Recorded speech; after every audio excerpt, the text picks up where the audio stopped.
Hi, I'm Charles with AniCap. The story begins as a girl named Nishino prepares for school but has visions of being swarmed by paparazzi. Once she arrives at school, she encounters a boy that she despises but greets him politely. His name is Sid, and he incorrectly refers to her as Nishimura. He puts his extremely heavy training shoes away as Nishino explains that isn't her name. Sid then thinks out loud as he refers to her as an NPC that was given a name. He states that he usually remembers the names of important characters, but realizes a lack of sleep must be causing him to be careless. Nishino thinks about how they have been sitting next to each other in class for the past 3 months, but pauses when Sid then calls her Nishitani.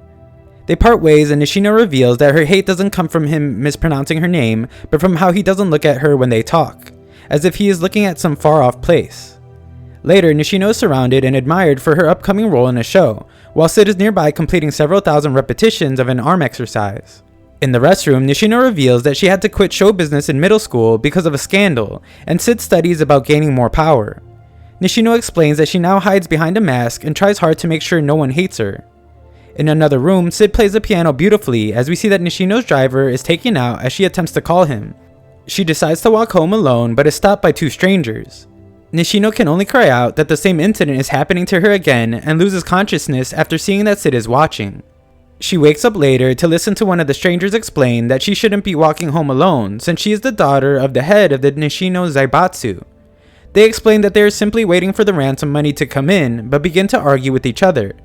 Outside, we see that Sid is watching closely and drops his extremely heavy arm weights. One of the kidnappers strikes Nishino and reminds her of the last time she had been kidnapped. His abuse is interrupted when Sid comes crashing through the ceiling window. He introduces himself as a stylish ruffian slayer and calmly takes out the first kidnapper. The second kidnapper isn't quite as easy as he was once in the military, but Sid does well to fight him back.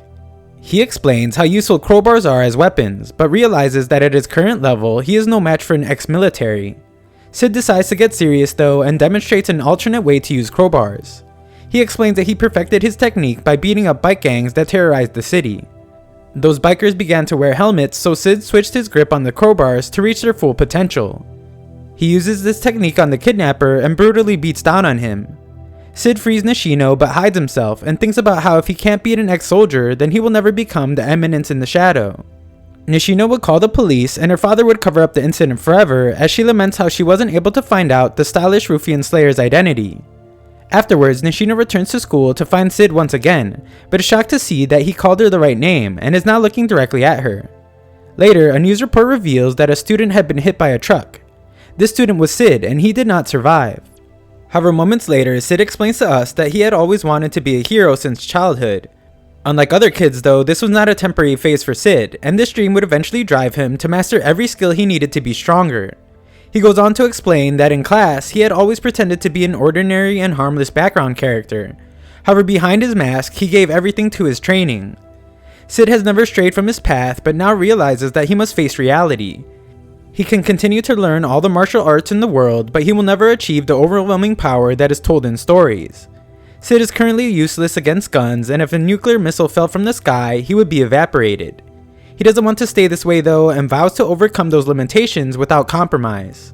We then watch as Sid's group explains that their targets are surrounded and have nowhere to run. They address him as Lord and praise his foresight and meticulous planning as they await his orders.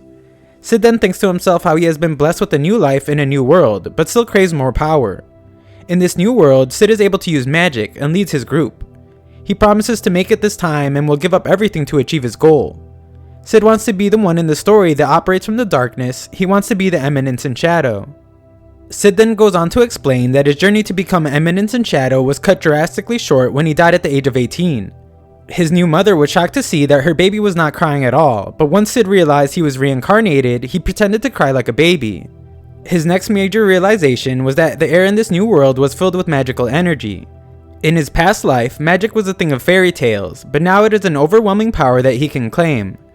Sid was reborn into a wealthy family that for generations has pumped out dark knights, fencers that enhance their physical abilities using magic. The most promising heir isn't Sid though, it is actually his abundantly talented sister, Claire. He has been perfectly content being in her shadow and growing up as an average dark knight in training background character. However, under that exterior, Sid demonstrates just how powerful he is as he confronts a group of bandits. He demands that they show him the money as he uses his slime sword to eliminate them. One bandit manages to land an attack, but Sid shows that he was just taunting the man and reveals that his suit is made of controllable slime as well.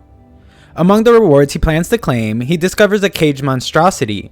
The blob has clearly begun to rot, but is still alive, and Sid notices that it is overloaded with magic. He uses the blob by pumping magic into it and tries all sorts of things in a stretch of exhilarating experimentation. A month later, he manages to contain the power overload, and the blob reverts back to a normal girl. As she wakes up, Sid prepares for his first performance as the Eminence in Shadow. He tells her that he just lifted the curse on her and that she is one of a few heroes' descendants. Sid continues his lie by explaining that a fairy tale about 3 heroes who defeated a demon is actually true, and the demon was the one that cursed her. He reveals that someone has tarnished the names of the descendants, and must pause for a moment when he tries to think of a fake name for who is behind it all. He settles on the Cult of Diablos as the organization name, and explains that they are a group of zealots who are plotting to revive the great demon. Sid states that it is his mission to remain in the shadows and put an end to the Cult of Diablos' evil schemes. He introduces himself as Shadow, and after the girl realizes she owes her life to him, she agrees to walk his path with Sid. She instantly takes the initiative, declaring that they should begin looking for the other hero descendants, and expanding their operation. Sid then declares that their organization name will be Shadow Garden, and decides to name the girl Alpha. 3 years pass, and Sid is now an average 13-year-old Dark Knight in training. He spars against his talented sister, and thinks about how unsophisticated fencing is in this new world. Sid spent his past life fusing all kinds of martial arts together, and optimizing them. He is able to easily maneuver his way around his sister's attack, but doesn't use it to his advantage, and instead lets her push him back.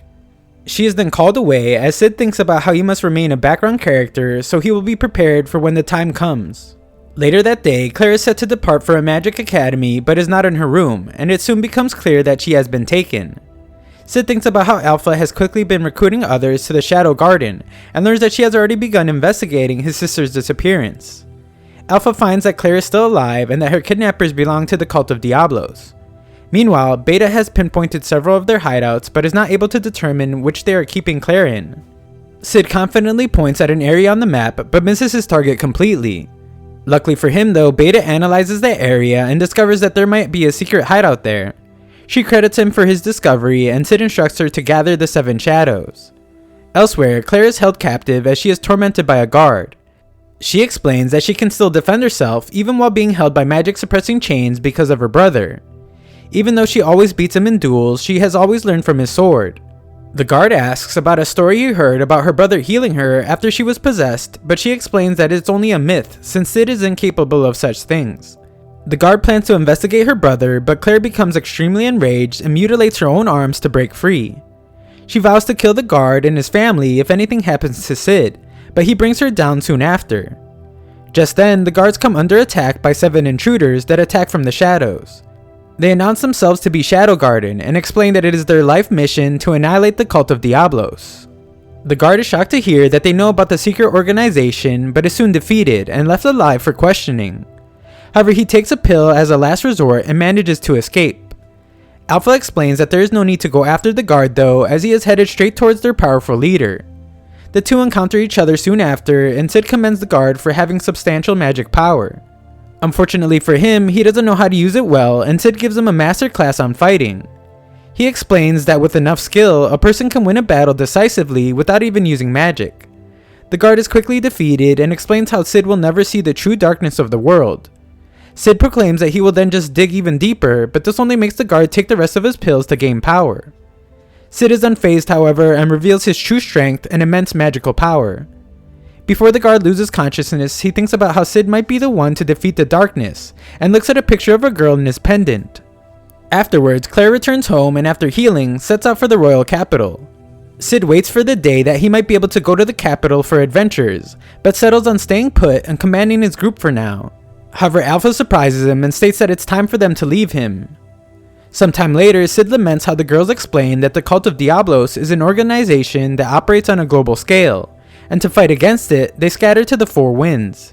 He thinks that what they were actually saying is that they don't want to continue searching for a fake organization anymore, and compares it to how he moved on from his heroes in his own past life when he died desperately searching for magic. Sid then arrives at the capital where he explains that at the age of 15, he enrolled in the same school as his sister. the Midgar Academy for Dark Knights is an extremely prestigious institution, and Sid still gets treated like a background character. He greets his friends Skell and Poe, and the trio lament how they can't stay in the dorms like the upper class kids. Sid is blending in nicely as an average student and is reminded of his punishment for scoring lowest in class. He must now confess love to the most sought after girl in school, and suffer her brutal rejection. The girl's name is Alexia, and the group watch as she brutally rejects another boy. Sid then gives his confession and thinks about how he had just given the best background character act that he could hope for. He is ready to run away in shame, but is shocked to hear that Alexia has agreed to be his girlfriend. Sid is in utter disbelief, and we see that everyone else at school shares this feeling. Sid is skeptical and thinks that there must be a catch, as his conversation with his friends is interrupted by Alexia. She is a princess and her lunch is much more extravagant than that of the lower class students Sid is a part of. This doesn't stop him from indulging and gorges on the food in the hopes that Alexia will dump him so he can continue being a background character. This doesn't work though, and Alexia proclaims that she would like to join Sid in his fencing class. He explains that it would be impossible since he is in the lowest section, Section 9, but Alexia reveals that she put in a good word for him so that he could be moved up to Section 1. Afterwards, Sid introduces himself to Section 1 and admires their instructor Mr. Xenon for being the official royal fencing instructor. Class begins as Sid and Alexia spar with each other, and he thinks about how her attacks are slow and never land. He wonders if she is simply bringing her level down to his, and realizes that she is copying his moves, even doing so in the stretches before the lesson. Sid thinks her fighting style is bland and points out how the world sees Alexia as inferior to her sister, who is currently lauded as the most powerful Dark Knight in the kingdom. He realizes that she has worked hard to perfect her blandness though. After sparring, Alexia states that she hates Sid's fighting style because it's like looking at a mirror. Mr. Xenon approaches her and reminds Alexia that he is still a candidate for her arranged marriage, and Sid finally realizes what's going on. He decides to go along with it for now and confronts Alexia about how she is using him as a patsy to help her get out of an arranged marriage. Sid says that she doesn't want to go through with her insulting plan, but she reveals that she knows that he falsely confessed his love simply because he lost a bet.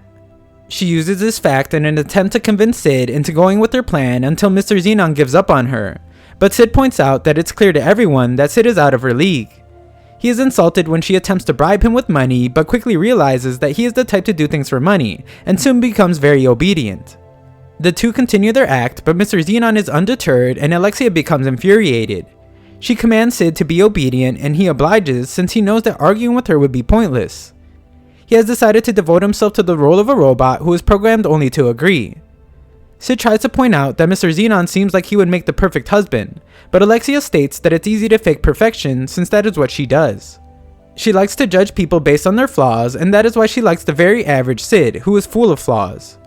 2 weeks then pass with no outstanding progress made. Alexia points out how Sid's fencing style is just the basics, but she can't help but admire it. Alexia explains that she can never be like her sister, and is known as the fighter ordinaire. Her fencing is quite ordinary, much like Sid's, and he states how much he likes it. Alexia then tells a story about suffering a humiliating loss at the Bushin Festival, and how her sister told her that she can never understand how pathetic it feels to fail so badly. She has hated her fencing style ever since, but Sid points out that every individual sees things differently, and that is why he is able to enjoy her fighting style.